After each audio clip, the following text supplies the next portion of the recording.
My next two guests have shared the stage for years, and now they're teaming up for a brand new musical comedy at Village Theater. It's called We Ain't Ever Gonna Break Up, and it's a hilarious feel-good comedy with original music that echoes the folk and pop sounds of the 60s and 70s. And here to perform the title song, We Ain't Ever Gonna Break Up, please welcome Gregg as Sol Hyman and Louis Pardo as Bart Parfunkel. Take it away. The earth and the moon revolve together. It takes two hands to tell the time.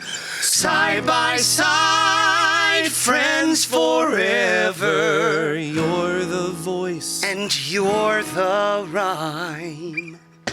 We ain't never gonna break up. We may fall down, but we get back up. We ain't never gonna break up on this winding road. We found each other on a sunny afternoon in the yard. I'd recite some ancient poetry, and I would hum and whistle in the hallway. Though the atom bombs and peacetime songs shape the world we're shown, hand in hand we face the great unknown. We ain't never gonna break up. We may fall down, but we pick back up. We ain't never gonna break up on this winding road. On this winding road. Do do do do do do do do do do do do do do do do do. We ain't never gonna break up. You can break us down, but we break back up. We ain't never gonna break up on this winding road. On this winding road. We ain't never gonna break up. Woo! You all are so fun. That was so much fun. I have the biggest smile on my face now. This show imagines the most famous duo that never existed. Yeah. So where do Sol and Bart come from?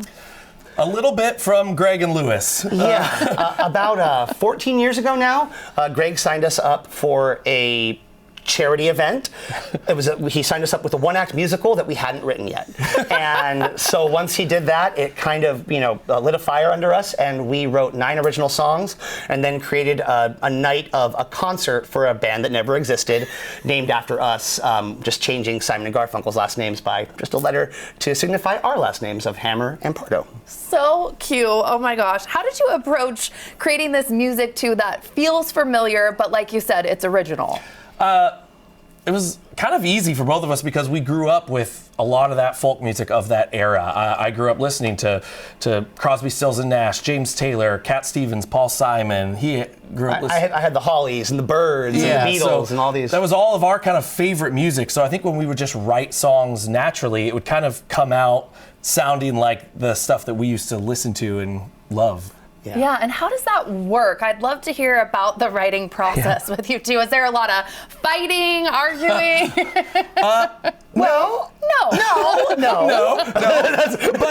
But collaboration, that's what we touch on in the show, can be hard at times. Right. And there are certain times when I'll bring in a song totally complete, Louis will bring in a song totally complete, and there's another time where I'm working on something and I go, is it? And he will just finish the sentence basically. And so it is collaboration in its truest form, I would say. Yeah, and also what I love about our collaboration is that sometimes the songs you think that Gregg would have written are the songs that I had written, or the songs that you think I had written, or the songs that Gregg had written. So we actually get to be a whole bunch of different facets of ourselves while we write, and I love that people might not know where it comes from. Oh, that's the friendship there. Yeah. So you play every character, every single instrument. What's the wildest part of pulling off this two-man show?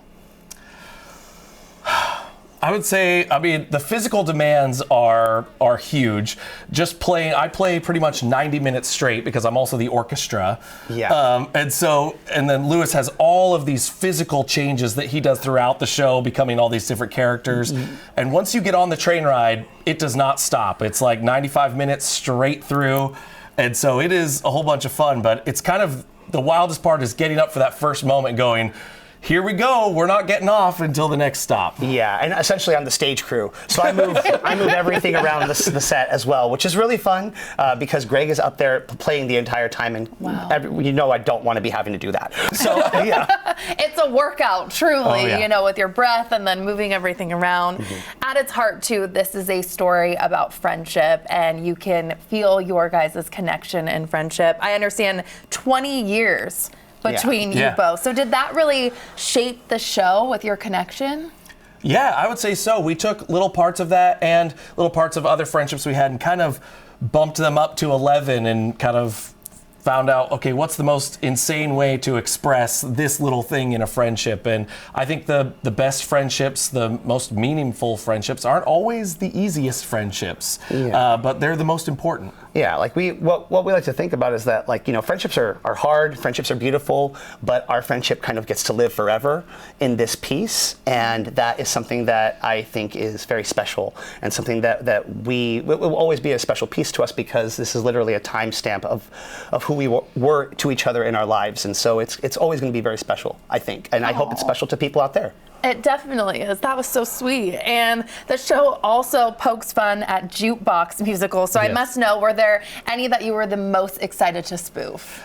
I mean, we opened the show with kind of an obvious spoof to Jersey Boys, and that's kind of one of the most famous ones about Frankie Valli and the Four Seasons. And a lot of these jukebox musicals have these tropes in them. So that one was kind of very specific for us. I've also spent better part of 10 years in a musical called $1 Million Quartet, which is a jukebox musical about Sun Records, and so that was another one I was very excited to poke a little fun at, but lovingly poke fun at. Yeah, Jersey Boys was for me. I love Jersey Boys so much. It's such a perfect, wonderful musical, and so full of issues. And I love it. It's literally one of my favorite pieces. I've watched it so many times before I started working on the piece, but then once I started working on it, it became something that is literally I've watched the slime tutorial of that one many times. That is a Broadway bootleg.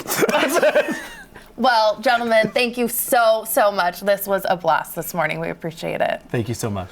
And don't miss this duo in We Ain't Ever Gonna Break Up. It's playing now through June 21st at Village Theater Issaquah and June 27th through July 19th at Village Theater Everett.